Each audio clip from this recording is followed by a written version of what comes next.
What's going on, Young Money Hackers? Welcome back to another episode. What an exciting day it is today. We're celebrating a client when we are looking at a property acquisition that we did in Perth, Western Australia. And I seriously cannot believe my eyes and the numbers that we're seeing right here today. So we're going to ask a bunch of questions. We're going to go through some of the numbers and the metric of why we think this is a successful acquisition and what kind of wealth we have had in mind for this client and what they will plan to do that will secure that those wins that are going to come down the track as well. So let's talk about it, Charlie. Let's first talk about how much did it cost? Okay, so this property is in Perth. It's in a suburb called Bayswater. Arguably one of the sweet spots in Perth, to be honest. It's in a nice area with good infrastructure, 10 minutes from the CBD. And they bought this property for $780,000. So they agreed about a month ago. Settlement was on Friday, and it's recently been valued at over $850,000 already. So Already? yes.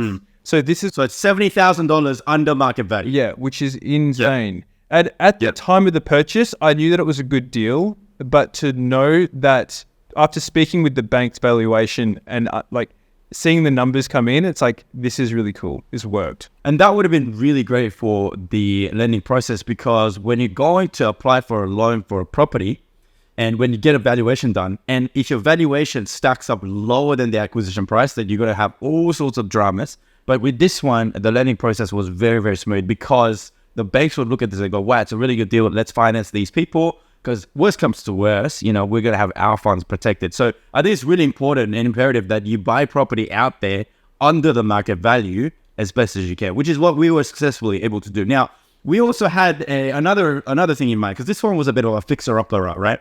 100%, yeah. I definitely saw it as something that needs a bit of work, needs some love. But they were prepared to do that. That's a conversation that I had with them before going into this. So we basically asked them, what were their goals long term?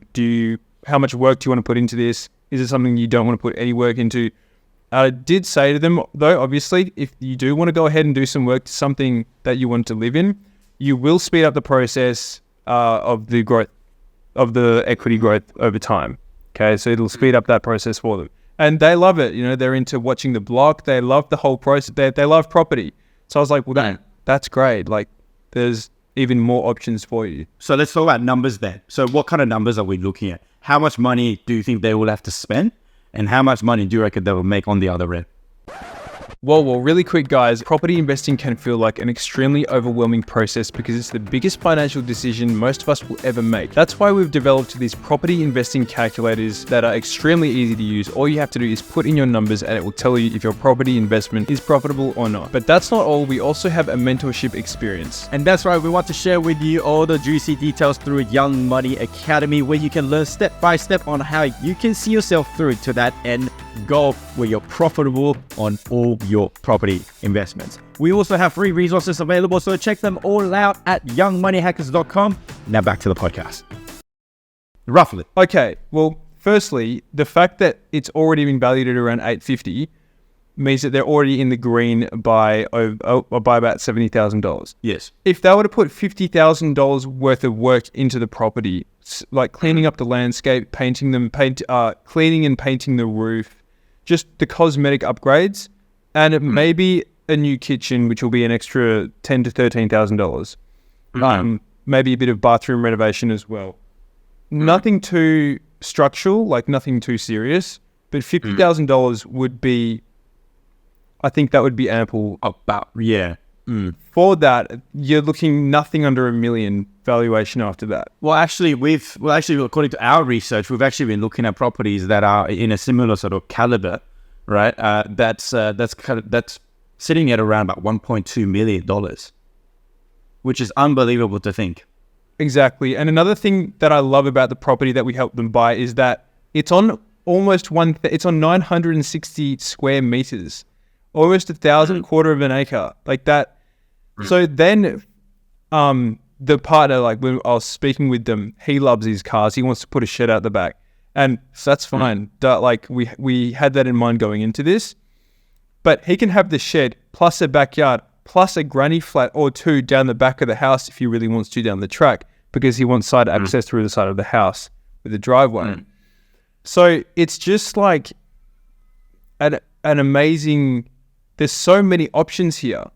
Near a school as well. It's like within 100 meters of an oval of a school.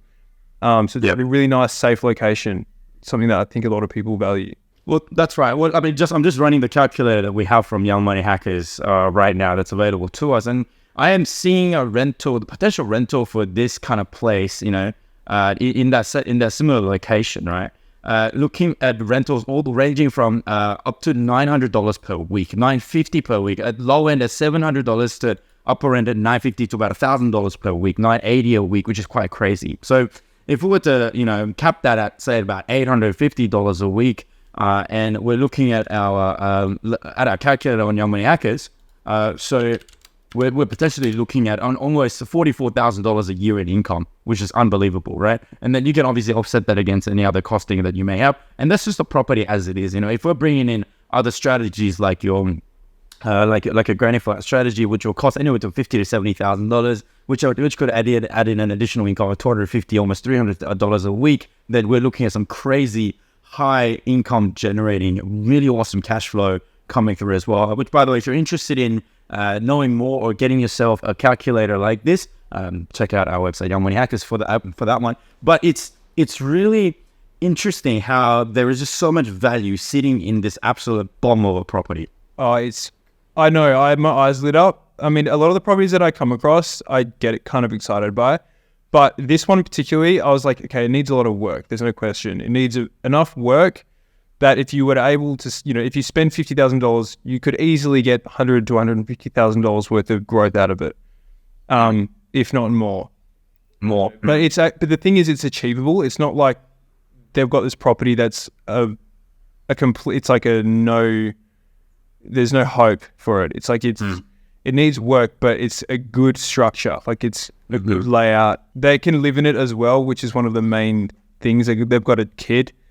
So they'll be living in this place as they work on it over time and just enjoying the process, knowing with peace of mind that everything they spend is going towards like growth in their future, their financial future. And that's exactly right. And that's what I love about property so much is that, when you make an acquisition, you can actually keep an eye on the macro factors that are existing in today's conditions right now, right? And go, is this going to make money or not, right? You can actually run your mathematics up front and to know what kind of cash flow, what kind of growth you can expect on a property that you're acquiring. And I think that's a classic example of how we were able to get around this acquisition, was that these people, right, are going to be basically investing into a future, right, where they are going to be far more prosperous because of the acquisition that they made today.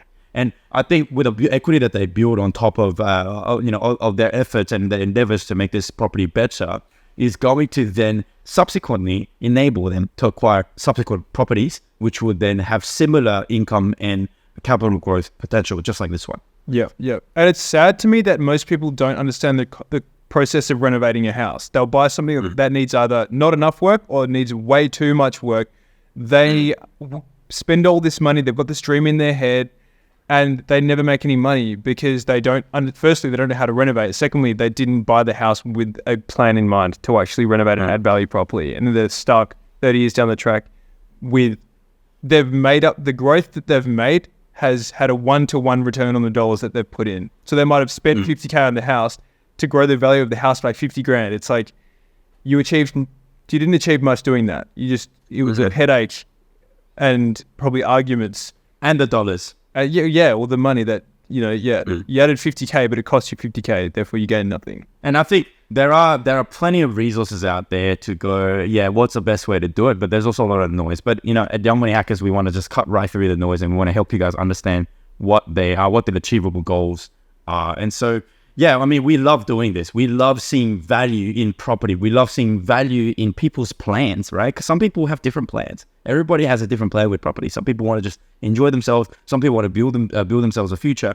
And building a future might be appropriate for some, and building a life would be appropriate for some others as well. What I get excited when I'm helping our clients buy is that we are able to identify which part of the cycle of life they're in, so that we can then understand, okay, well, this is what you need and this is what you don't need. And people then light up because they understand, they feel understood, and they are able to make decisions based on their plans, right? And then that will become realized in the near or a medium-term future, which is what we want to see our clients achieve. So I think at the end of the day, I think people really need to become honest with themselves. That's our number one challenge, is that, are you honest with yourself? Some people want to build their wealth, but they don't want to do it at the cost of their lifestyle. Some people want to build their lifestyle, but they're not wealthy enough to have that lifestyle. Some people that I talk to don't even know what they want. Like that's hard. The part of the work is figuring out who you are, what you actually want, and what your future looks like. Let's get a plan together.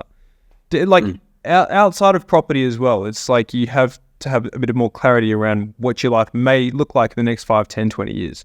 Cool. There you have it, guys. Young Money Hackers, we're making wins every day. Get around to it. Make sure to like, share, subscribe. Join us on Spotify, on YouTube. Follow us on TikTok and on Instagram. Visit youngmoneyhackers.com. We'll see you in the next episode. Much love. Peace out.